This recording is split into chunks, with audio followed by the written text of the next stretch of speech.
شهر رمضان الذي أنزل فيه القرآن هدى للناس وبينات من الهدى والفرقان আসসালামু আলাইকুম ওয়া রাহমাতুল্লাহি ওয়া বারাকাতুহু। সম্মানিত দ্বীনী ভাই এবং বোনেরা, সবাইকে আন্তরিক শুভেচ্ছা এবং মোবারকবাদ জানিয়ে আজকের এই গুরুত্বপূর্ণ ক্লাস শুরু করছি। সম্মানিত দ্বীনী ভাই এবং বোন, আজকে আমরা যেই ক্লাসটি করব সেটা হচ্ছে আরবি হরফ উচ্চারণের স্থান তথা মাখরাজ। আমরা আলহামদুলিল্লাহ গত পর্বে মাখরাজ 1 থেকে নিয়ে 6 পর্যন্ত খুব ভালোভাবে আমরা ক্লাসের মাধ্যমে দেখিয়েছি। আশা করি আমরা সবাই সেটা ভালোভাবে শিখেছি। তবে যদি কারো শেখা না হয় তাহলে আমরা বারবার চেষ্টা করে শিখে তারপরে সামনের পড়ায় অগ্রসর হব, কারণ এটা খুবই গুরুত্বপূর্ণ। কোনোভাবেই অল্প কোনো রকম আংশিক শিখে সামনে অগ্রসর হলে আমাদের চলবে না। এই জন্য আমাদের খুব ভালোভাবে শিখতে হবে। তো যাই হোক, আজকে আমাদের ক্লাস হবে হচ্ছে 7 নম্বর মাখরাজ থেকে নিয়ে 14 নম্বর মাখরাজ পর্যন্ত। ইনশাআল্লাহ আমাদের সাথে থাকুন এবং ভিডিওটি খুব মনোযোগ সহকারে দেখুন। আশা করি ইনশাআল্লাহ আমরা খুব ভালোভাবেই এই ক্লাসটি সম্পন্ন করতে পারবো। আসুন, 6 নম্বর মাখরাজ, জিহ্বার মধ্যখান, তার বরাবর উপরে তালুর সঙ্গে লাগাইয়া। এটা আমরা গত পর্বের শেষ মাখরাজটি পড়েছিলাম। আজকে পড়ব আমরা 7 নম্বর মাখরাজ। 7 নম্বর মাখরাজ জিহ্বার গোড়ার কিনারা। আমরা বিষয়টি খুব ভালোভাবে বুঝবো এবং লক্ষ্য করব।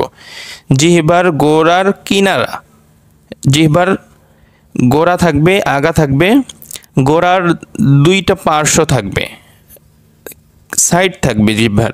ওই জিহ্বার গোড়ার কিনারা, তার উপরে যে মাড়ির দাঁত আছে, মাড়ি তো হয় নিচে আর উপরে, ওই যেই কিনারা আমি ব্যবহার করব জিহ্বার, ওই কিনারা বরাবর উপরের যে মাড়ির দাঁত আছে সেই দাঁতের গোড়ার সঙ্গে লাগালেই একটি হরফ উচ্চারিত হবে দদ। দদ ডিরেক্ট আমরা দদ বলবো না, দালের মতো দদ বলবো না, একটু চেষ্টা করব। হরফটা একটু কঠিন উচ্চারণ করা, একটু ডিফিকাল্ট, তবে ইনশাআল্লাহ আমরা পারবো। দদ দদ দদ দদ। আবার 7 নম্বর মাখরাজ জিহ্বার গোড়ার কিনারা উপরের মাড়ির দাঁতের গোড়ার সঙ্গে লাগাইয়া। আসুন আমরা বিষয়টি একটু নকশার মাধ্যমে বুঝতে চেষ্টা করি।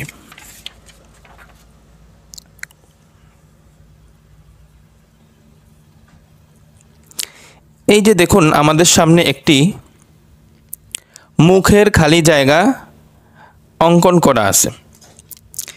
এই যে আমরা যে আকৃতিটা দেখতে পাচ্ছি, এটা হচ্ছে নিচের যে চোয়াল, সেই চোয়ালটা ভেতরের অংশ। এখানে এই যে এই অংশটা, এটা হচ্ছে জিহ্বা। এগুলো হচ্ছে জিহ্বার চারপাশের নিচের চোয়ালের দাঁত।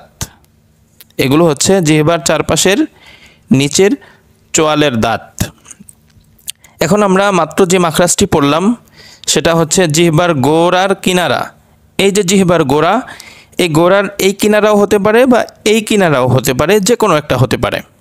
জিহ্বার গোড়ার কিনারা বলা হয়েছে উপরের মাড়ির দাঁতের গোড়ার সঙ্গে লাগাইয়া।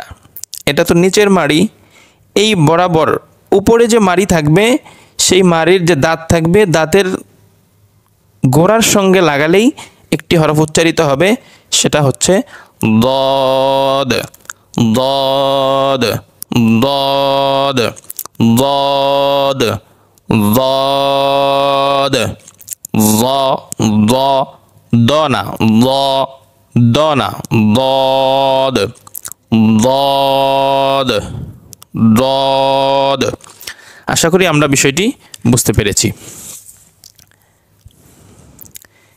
এখন আসুন আমরা 7 নম্বর মাখরাজে চলে যাই। 7 নম্বর মাখরাজে আমরা কি পড়লাম? জিহ্বার গোড়ার কিনারা উপরের মাড়ির দাঁতে গোড়ার সঙ্গে লাগাইয়া এটা আমরা আশা করি খুব ভালোভাবেই শিখতে পেরেছি। আমরা আরও বারংবার চেষ্টা করব যাতে করে আমাদের এটা ভুল না হয়।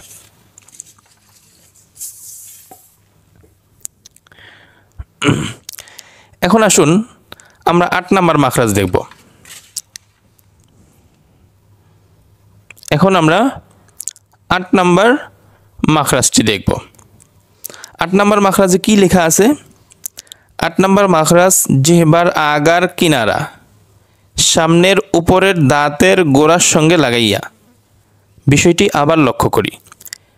8 নম্বর মাখরাজ জিহ্বার আগার কিনারা, জিহ্বার যে আগার অংশটা আছে তার কিনারা, সাইড, জিহ্বার সাইডের অংশটা, আগার সামনের সাইডের অংশটা, তার উপরে যে সামনের উপরে যে দাঁত থাকে সোজা উপরে, সেই দাঁতের গোড়ার সঙ্গে লাগালেই একটি হরফ উচ্চারিত হবে, যেমন লাম। লাম। দেখুন ল, বাংলায় যে ল আছে সেই লটা উচ্চারণ করার সময় জিহ্বার আগাটা কিন্তু আগার কিনারা সোজা উপরে দাঁতের গোড়ার সঙ্গে লাগে। আমরা এটা নকশার মাধ্যমে দেখি একটু। এখানে দেওয়া আছে যে মুখের আকৃতিটা, এই যে জিহ্বার যে আগা, এই আগার যে সাইডের অংশ, সাইডটা, এই সাইডটাকেই, এই জিহ্বার আগাটাকেই আমরা উপরের যে দাঁত থাকবে দাঁতের গোড়ার সঙ্গে লাগাবো। লাগালেই আমাদের লাম লাম লাম এই হরফটি আমাদের উচ্চারিত হবে ইনশাআল্লাহ। জি, এবার আসি আমরা 9 নম্বর মাখরাজ। এই মাখরাজগুলো খুবই সহজ, আমরা ইনশাআল্লাহ খুব ভালোভাবে আয়ত্ত করতে পারবো। 9 নম্বর মাখরাজ জিহ্বার আগা তার বরাবর উপরের তালুর সঙ্গে লাগাইয়া। জিহ্বার আগা, আগেরটা ছিল জিহ্বার আগার কিনারা, আর এটা হচ্ছে জিহ্বার আগা, শুধু আগার যে অংশটা পুরোটাই তার বরাবর উপরের তালুর সঙ্গে লাগাইয়া। এটা শুধু জিহ্বার সাইডের অংশ না, কিনারা নয়, পুরো জিহ্বার আগার অংশটাকেই আমরা তার বরাবর উপরের তালুর সঙ্গে লাগাবো। তাহলে আমাদের একটি হরফ উচ্চারিত হবে, যেমন নুন। নুন। এটা যদি আমরা চেষ্টা নাও করি, লাম, নুন এগুলো এমনিতেই সবার উচ্চারণ শুদ্ধ হবে ইনশাআল্লাহ। তারপরেও এটা আমরা একটু সেই নকশাটার মাধ্যমে দেখি।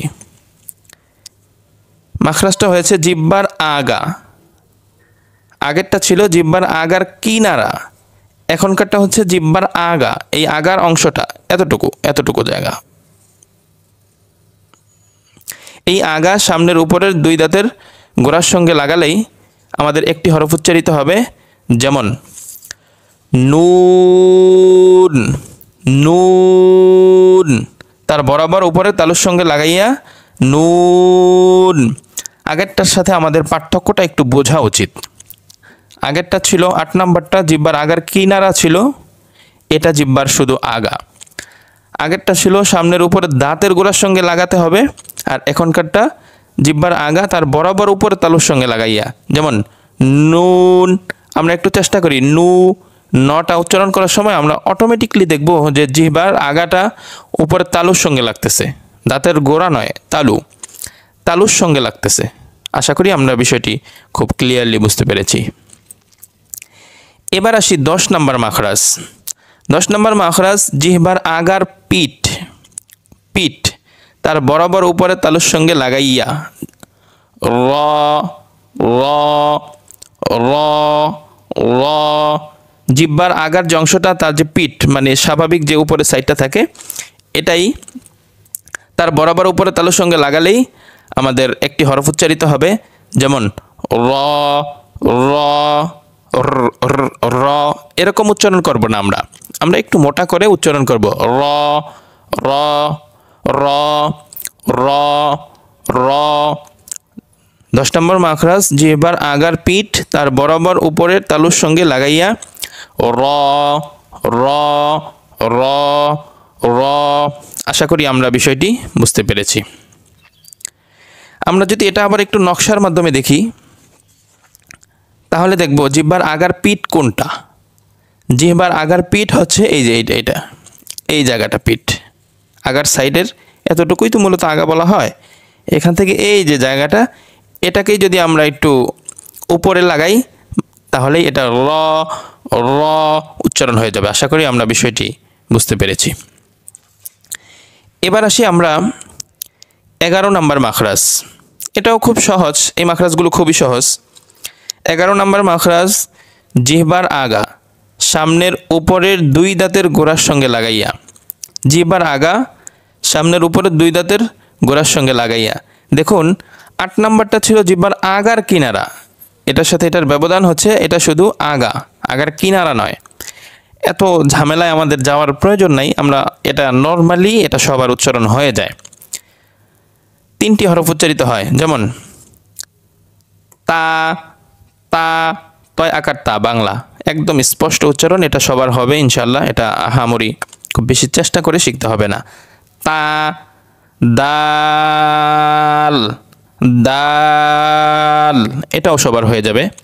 ত ত আমরা অনেক সময় এটার ভুল উচ্চারণ করি, তোয়া তোয়া জোয়া এরকম উচ্চারণ করি না, হবে ত র ত র।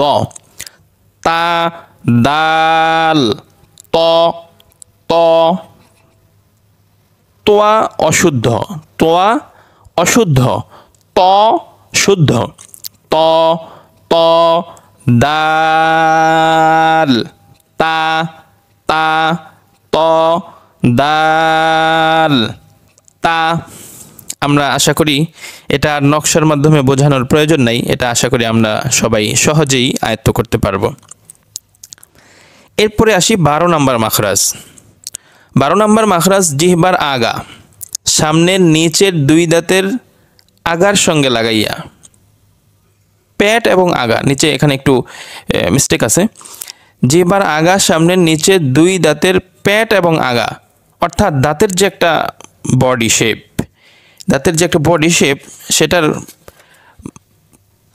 আমি একটু দেখাচ্ছি নকশার মাধ্যমে, তাহলে আমরা একটু ক্লিয়ারলি বুঝতে পারবো। কথার কথা এখানে যেহেতু একটু অন্যরকম লেখা, আমরা একটু খেয়াল করলে বুঝতে পারবো। জিহ্বার যে আগা দাঁতের যে পুরো স্ট্রাকচারটা, আগা এবং পেট, জিহ্বার আগাটা গিয়ে দাঁতের সাথে এভাবে ঠেকবে, দাঁতের সাথে ভেতর সাইডে ভেতরের দিক থেকে দাঁতের সাথে ঠেকে একটু আগার সাথে লাগবে অবস্থা, এরকম করে 3টি হরফ উচ্চারিত হবে। যেমন সদ স স স। জিহ্বার আগা দাঁতের যে পুরো বডিটা এই পেট মাঝ বরাবর দাঁতের নিচের দাঁতের এই দাঁতের মাঝ বরাবর লাগিয়ে দেব। সদ সদ সদ। সিন সিন সিন সিন। জা জা জা জা। সদ সিন জা। আমরা এই বাংলা কথাগুলো মুখস্থ না রাখতে পারলেও উচ্চারণটা যাতে করে আমাদের শুদ্ধ হয়ে যায় অতটুকু চেষ্টা আমাদের করতে হবে। বাংলা সব কথাগুলো উচ্চারণ কথাগুলো মনে রাখা আমাদের অনেকের জন্য এটা ডিফিকাল্ট হবে, তবে মনে রাখতে পারলে খুবই ভালো। আমরা চেষ্টা করব ইনশাল্লাহ মনে রাখার। তারপরেও না রাখতে পারলেও অন্তত উচ্চারণগুলো যাতে করে আমাদের শুদ্ধ হয়, আমরা একটু চেষ্টা করলে ইনশাল্লাহ পারবো। সদ সদ। জিহ্বা নিচের যে সোজা জিহ্বার আগার বরাবর যে দাঁতগুলো আছে নিচের চোয়ালে, ওই দাঁতগুলোর ওই পেটের সাথে লাগিয়ে দিব মাঝ বরাবর দাঁতের জিহ্বার আগাটা, তাহলে উচ্চারণ হয়ে যাবে। সদ সিন জা। সদ সিন জা। আমরা আমাদের 3D কোনো পিকচার বা অ্যানিমেশনের মাধ্যমে আমরা যদি দেখাতে পারতাম তাহলে হয়তোবা আপনাদের জন্য এটা খুব হেল্পফুল হতো। আমরা খুবই দুঃখিত, আমাদের কাছে ওইরকম কোনো এলিমেন্টস নাই বা ওইরকম কোনো কিছু আমাদের কাছে নাই, সুতরাং আমরা নর্মালি দেখাচ্ছি। তবে যদি আমরা একটু চেষ্টা করি ইনশাল্লাহ এটা আমাদের হবে। খুব বেশি কঠিন জিনিস না, আমরা বুঝতে পারতেছি যে কোত্থেকে কোথায় জিহ্বা লাগাতে হবে। যাই হোক, 13 নম্বর মাখরাজ জিহ্বার আগা সামনের উপরের 2 দাঁতের আগার সঙ্গে লাগাইয়া। জিহ্বার আগা সামনের উপরের 2 দাঁতের আগা। জিহ্বার আগা জিহ্বার আগা কোথায় লাগাবো? সামনের যে উপরের সোজা উপরের যে 2টা দাঁত থাকে, যে 2টা দাঁত একটু সবারই একটু বড় থাকে, দাঁতের আকৃতিটাও একটু সবার বড়ই থাকে স্বাভাবিকভাবে, ওই 2 দাঁতের আগার সঙ্গে লাগবে, জিহ্বার আগা। তাহলে 3টি হরফ উচ্চারিত হবে, যেমন সা। এই হরফগুলো একটু পাতলা নরম করে উচ্চারণ হয়, স্মুথ। সা সা সা, জাল জা জা, জালনা জাল জালনা জাল, সানা সা সা, সা সা শুদ্ধ, সা অশুদ্ধ, সা শুদ্ধ, সা অশুদ্ধ। জাল জাল শুদ্ধ, জাল অশুদ্ধ। জাল একটু নরম করে উচ্চারণ হবে, জাল শুদ্ধ, জাল অশুদ্ধ। ল ত জ জ, জোয়ানা আমরা বলি তোয়া জোয়া, এটা ভুল, এটা হবে ত জ জ, নরম উচ্চারণ। ল জনা, ল ল শুদ্ধ, জ জোয়া অশুদ্ধ। আশা করি আমরা বিষয়টি খুব ভালোভাবেই বুঝতে পেরেছি। 14 নম্বর মাখরাজ, নিচের ঠোঁটের পেট। নিচের ঠোঁটের পেট অর্থাৎ নর্মালি যে আমাদের ঠোঁটটা থাকে, এই ঠোঁটের যে পেট, একদম বাহিরের অংশ না, ভেজা অংশর ওই জায়গাটা, ভেজা আর শুকনো জায়গার মাঝামাঝি যে জায়গাটা থাকে, ওই জায়গাটা সামনের উপরের 2 দাঁতের আগার সঙ্গে লাগবে। অর্থাৎ সামনের যে 2টা দাঁত থাকে আগায়, এই 2টা দাঁত গিয়ে আমরা নিচের ঠোঁটটাকে হালকা করে কামড় দিব বা ঠোঁটের উপরে রাখবো। কোথায় রাখবো? ভেজা আর শুকনা জায়গার মাঝামাঝি, ভেজা এবং শুকনা জায়গার মাঝামাঝি, অথবা শুকনা জায়গার উপরে রাখলেও সমস্যা হবে না। সেখান থেকে একটি হরফ উচ্চারিত হবে, যেমন ফা ফা ফা ফা ফা। নিচের ঠোঁটের পেট, নিচের ঠোঁটের পেট সামনের উপরে 2 দাঁতের আগার সঙ্গে লাগবে, অথবা 2 দাঁতের আগা নিচের ঠোঁটের পেটের সাথে এসে লাগবে, একই কথা। তখন একটি হরফ উচ্চারিত হবে, যেমন ফা ফা ফা ফা ফা ফা ফা ফা ফা। আশা করি আমরা বিষয়টি খুব ক্লিয়ারলি বুঝতে পেরেছি। সম্মানিত দিনী ভাই এবং বোনেরা, আজকের এই ক্লাসটা আমরা এখানেই শেষ করছি। আমরা আশা করি খুব ভালোভাবে শিখব, চেষ্টা করব। দরকার হলে একটি হরফকে আমরা 1 ঘন্টা যাবত প্র্যাকটিস করব। এরপরেও আমরা শুদ্ধ করেই সামনে অগ্রসর হব। অশুদ্ধ রেখে আমরা কোরআন শরীফ পড়লে আমাদের যেই কাঙ্ক্ষিত আশা ফলাফলের, সেটা আমরা পাবো না। এই জন্য আমরা চেষ্টা করব। সবার কাছে অনুরোধ থাকবে, আমাদের ভিডিওটি যারা কোরআন শিখতে চায় তাদের কাছে আমরা শেয়ার করে দিব। আমরা এখনও যারা চ্যানেলটি সাবস্ক্রাইব করি নাই, তা আমরা চ্যানেলটিকে সাবস্ক্রাইব করে দিব এবং বেল আইকন বাজিয়ে রাখব, যাতে করে আমাদের আপলোড দেওয়া পরবর্তী যে কোনো ভিডিও আপনার সামনে চলে যায়। আসসালামু আলাইকুম ওয়া রাহমাতুল্লাহি ওয়া বারাকাতুহু।